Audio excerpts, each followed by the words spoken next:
I wish this was fake, but unfortunately it's not. And we're gonna do this live because I don't wanna see any comments that, this is a conspiracy theory, blah, blah, or whatever else the bots come up with these days. You can see we're on the Coca-Cola website. You can see the URL right there at the top. This is a live screen mirroring of this laptop right here. We're gonna go ahead and customize our Coke can. The first entry we're gonna try is the devil is king. No issues with the devil is king. Now let's try Jesus is king. Suddenly, we get an error. You can see here they say, we worked hard to get this right. Now let's try Satan is good.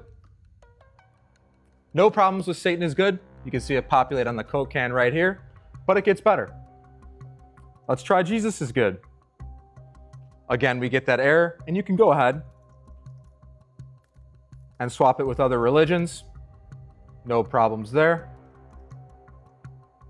No problems there. But this is the best part. We'll swap it back to Jesus is good. Again, we get that error. But what if we were to put Jesus is bad? Suddenly it takes our entry, and you can even put Jesus is evil, and you can see it populate on the Coke can right there. Wow. People are starting to notice something disturbing about Coca-Cola. And over the last couple of weeks, that sentence has gone from sounding like another internet conspiracy to becoming a question thousands of people are genuinely asking. It started with something that, on the surface, seemed almost too small to matter.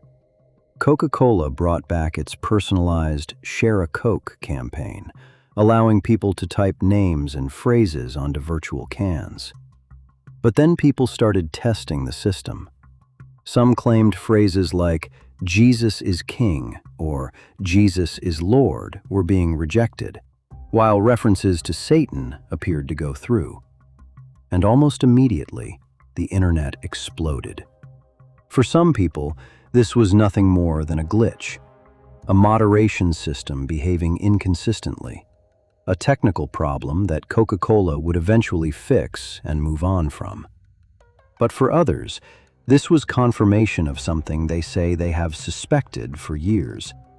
Because once people started digging, the conversation stopped being about a website. Videos began resurfacing. Old claims about Coca-Cola's branding started circulating again.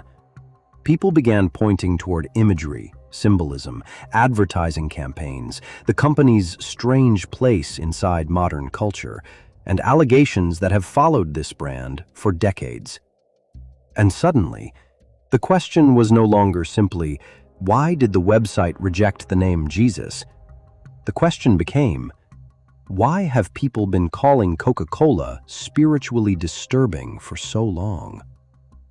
Now, I want to be extremely careful here, because the internet has a habit of taking one strange coincidence and building an entire theology around it. Some of the claims you are about to hear have explanations. Some have been exaggerated. Some have been repeated so many times that people no longer remember where they originally came from. But there are also things that deserve to be examined properly. Because Coca-Cola is not just a drink. It is one of the most recognizable symbols on Earth. Its logo has been seen by billions of people. Its advertisements helped shape the modern image of Christmas. Its branding is embedded inside movies, sports, music, restaurants, family gatherings, and almost every corner of popular culture. And when something becomes that deeply woven into society, people eventually begin asking what exactly they are looking at. So today, we are going to follow the controversy from the viral Coca-Cola personalization incident into the much older claims surrounding the company. We are going to look at what can actually be verified, what has been misunderstood, and why so many people, Christian and non-Christian alike, keep describing something about this brand as spiritually unsettling.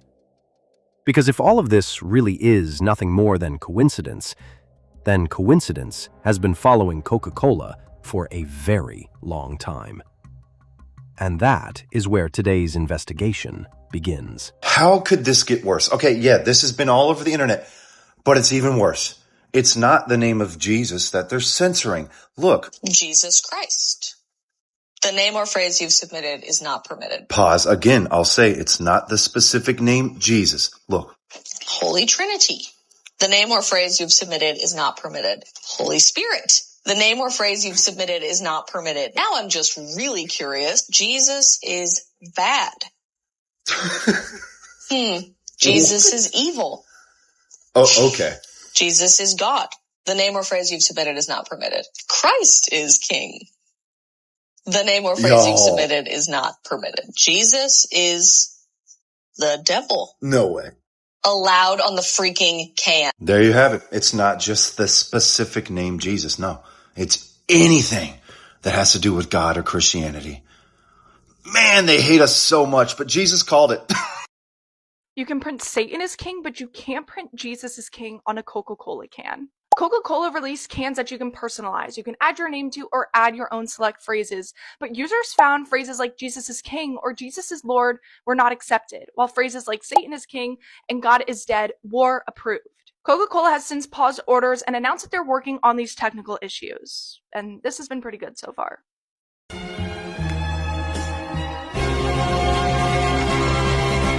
I've been learning so much about what is good and what is bad on Coca-Cola's website just all night tonight. Let me show you. All right, this one's good. Let's see. What about this one?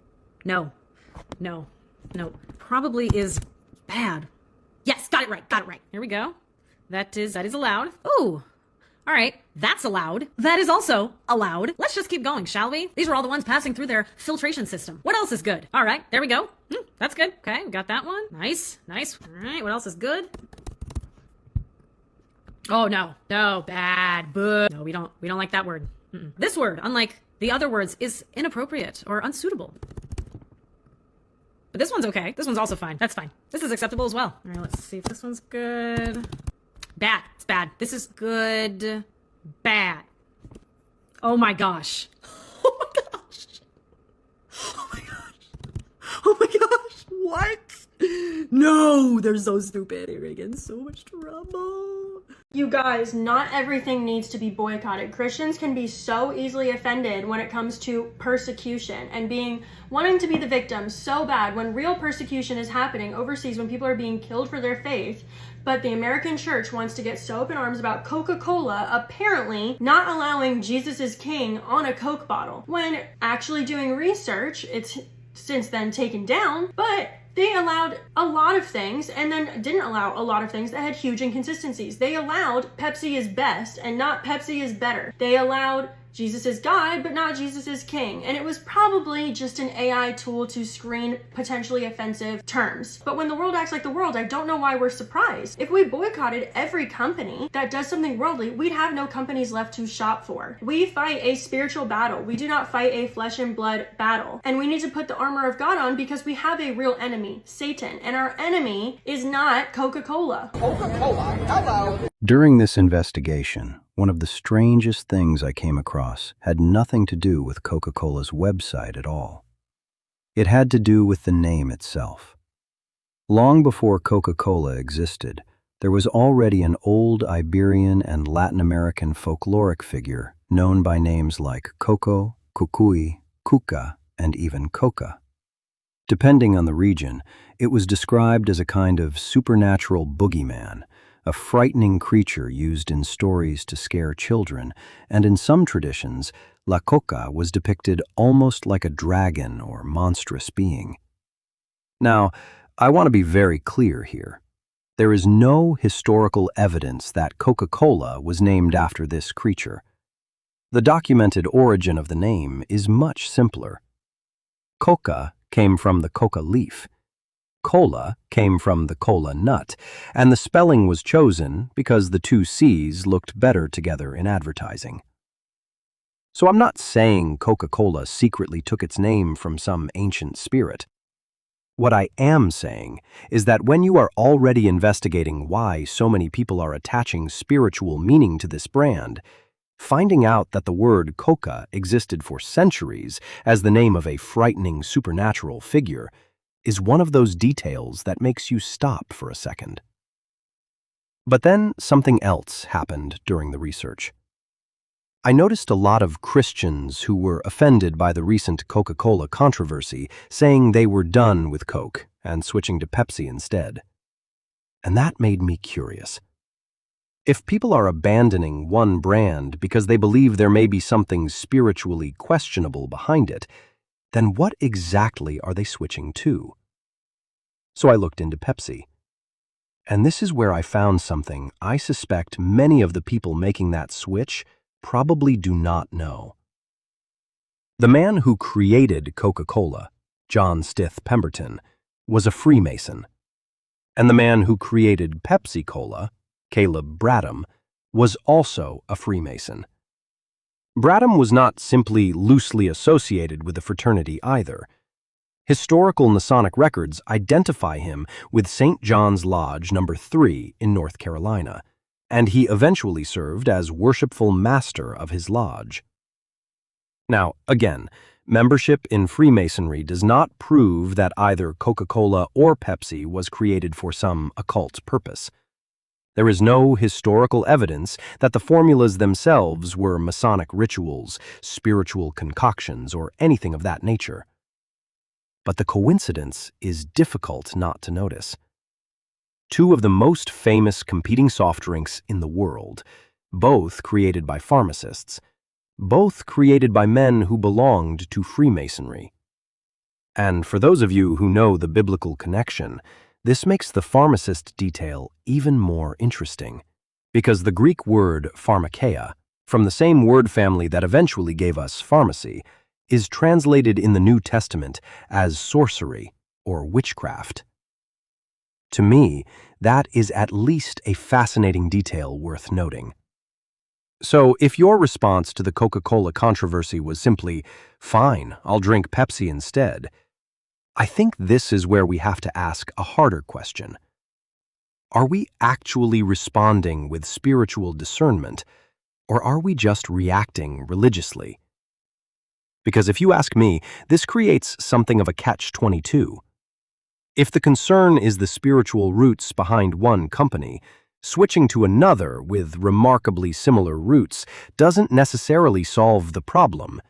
It may just change the label.